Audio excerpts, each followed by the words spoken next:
Kwa majina naitwa Aisha Abdallah, natokea Bangwe. Nimekuja kwenye mafunzo ya masuala ya uzazi kupitia mradi wa shirika la TAWEA. Mimi kwa upande wangu nimejifunza mambo mbalimbali ikiwemo pamoja na athari za mimba za utotoni pamoja na utoaji mimba. Mimba za utotoni ni zile mimba ambazo binti anazipata bila matarajio pale ambapo anakuwa kwa umri chini ya miaka 18. Mfano kwa sisi watoto wa kike, unakuta mimi bado ni mwanafunzi ila nina mahusiano na sijui njia za uzazi wa mpango au sijui zile njia za kujikinga dhidi ya kupata mimba au magonjwa. Kwa hiyo inapelekea mimi kupata mimba kipindi ambacho bado nipo shuleni, na hicho kipindi kinapelekea mimi kunikatisha masomo na ndoto zangu za baadaye. Kwa najikuta nalea mimba ambayo yani haina baba, haina matarajio, na madhara yake ni makubwa, mengine ikiwemo vifo, watoto wa mitaani ongezeko lao, magonjwa nini. Sasa mimi kwa upande wangu nimeshajifunza, nilikuwa sielewi na kujikinga na mimba za utotoni pamoja na madhara yake, lakini kwa sasa hivi nishajua, nimejifunza. Nitaenda kuelimisha jamii yangu inayonizunguka, ambapo mimi nitaenda kuelimisha hasa mabinti wenzangu, mimba za utotoni si salama.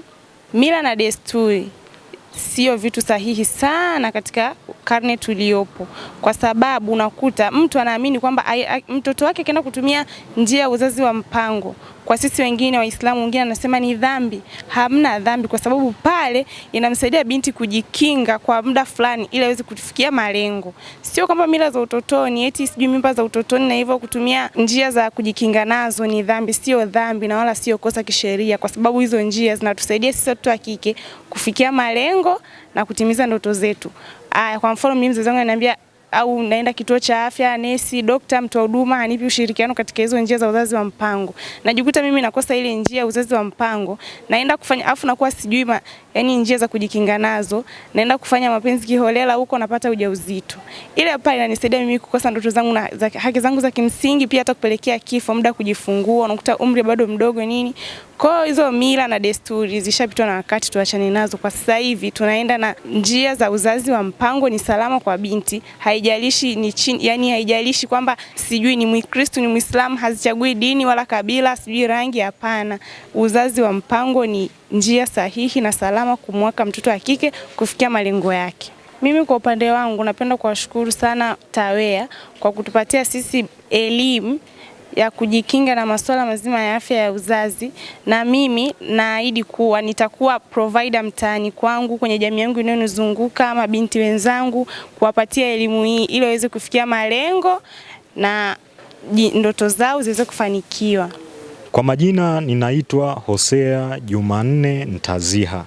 Kwanza kabisa nimejifunza kwenye swala zima la uzazi wa mpango. Kumekuwa na wimbi kubwa sana la vijana kuweza kujihusisha na mahusiano yasiyo halali, na mwisho wa siku hali inakuwa ni mbovu sana, maadili yanashuka. Yote hayo nimejifunza kupitia taasisi hii, na mwisho wa siku nikifika mtaani nitaweza kuwaorganize vijana wenzangu na kuweza kuwapa elimu inayohusiana na uzazi wa mpango, namna gani na jinsi na ni muda gani wanatakiwa kuwa na nafasi ya kuweza kupanga uzazi.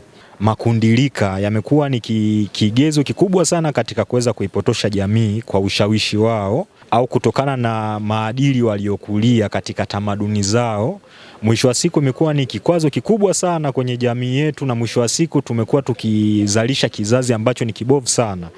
Kwa maana hiyo, kupitia elimu ambayo nimejifunza, nitafika na kuwaorganize vijana, kuwaasa tabia ambayo imekuwa ikiendelea, hususani ikiendelezwa na makundilika. Kwa majina naitwa Flora Robert Mayani, natokea kata Katubuka.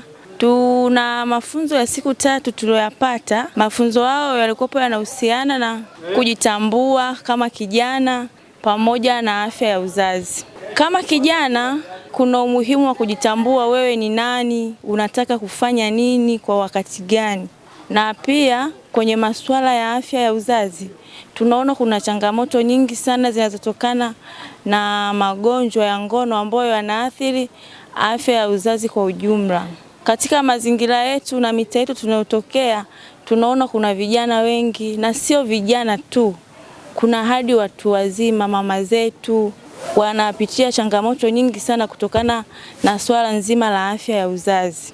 Kwa mafunzo tuliyopata maana ya afya ya uzazi, Kwanza kabisa unatakiwa uwe sawa kiafya, kimwili na kiakili.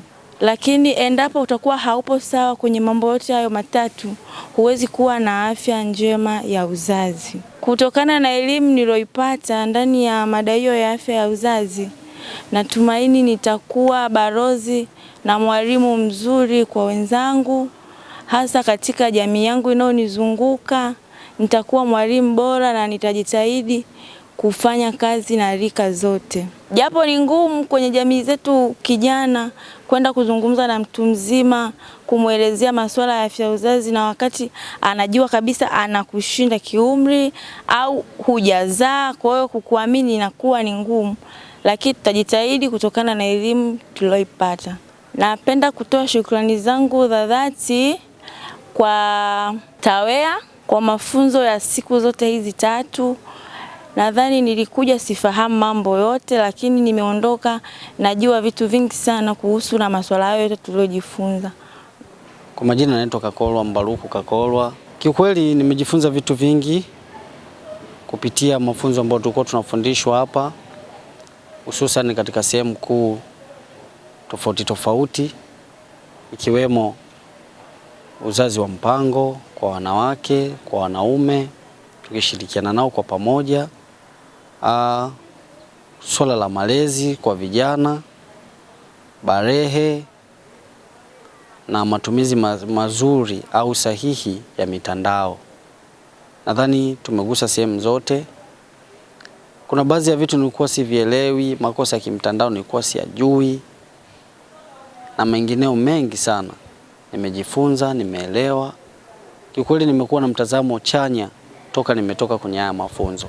Wazazi wengi wamekuwa hawawezi kuwaelezea watoto wao au kuwafikia na kuwaelekeza juu ya mwanzo wa barehe zao zinavyoanza, wanashindwa kuongea nao vitu nyeti, mfano kwenye swala la uzazi, jinsi gani ya kujilinda kwa watoto wa kike hata kwa watoto wa kiume. Na kipindi cha barehe, mara nyingi vijana wengi wanakutana na vichocheo ambavyo vinawafanya wanaenda kufanya vitu ambavyo ni vya tofauti. Lakini kupitia TAWEA leo nimejifunza na nimeelewa ni jinsi gani ninaweza nikaenda nikawashauri wenzangu, nikawafikia ndugu zangu, jamii inayonizunguka na wengine wengi ambao nitakutana nao kwenye daladala, nitakutana nao barabarani na sehemu zingine nyingi. Neno moja kwa TAWEA, nitatoa shukrani zangu za dhati, isiyo kwangu tu. Licha ya mimi nimepata elimu hii, nitawafikia wengine, bali iendelee na ijitolee zaidi katika kuwekeza juu ya vijana, kwa sababu vijana tukiharibika leo, sisi ndio babu wa baadaye, sisi ndio baba wa baadaye au mama wa baadaye. Vijana naomba wawekezewe, waongezewe nguvu kubwa ili mradi waweze kukamilisha ndoto zao.